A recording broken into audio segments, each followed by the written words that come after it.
Živjo, jaz sem živa in tudi sama sem se že držala za oprimke in se odrivala. Veliko več izkušenj pa ima naš paraplezalec Gregor Sela in komaj čakam, da se skupaj podava v steno.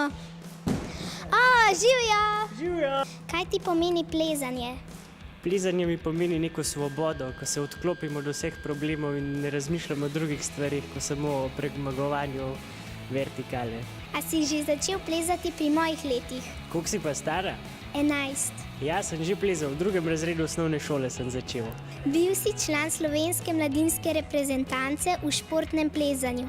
Potem si pa zbolel z boleznijo, ki se imenuje multipla skleroza. Kakšna bolezen je to? Pri multipli sklerozi se je meni poznalo, da so mi noge šle po svoje, ker da bi bil pijanec.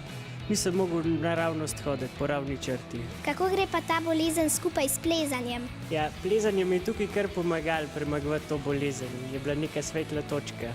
Kakšna je razlika med navadnim plezanjem in paraplezanjem? V paraplezanju tekmujejo ljudje s hendikepom.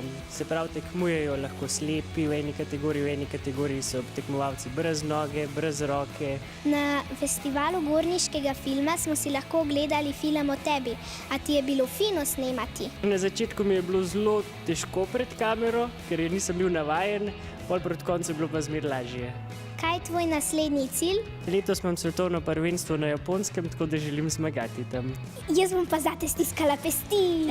Hvala! Z Gregorjem sva šla visoko in ko si zgoraj, so problemi na zemlji vsaj malo manjši. Adijo!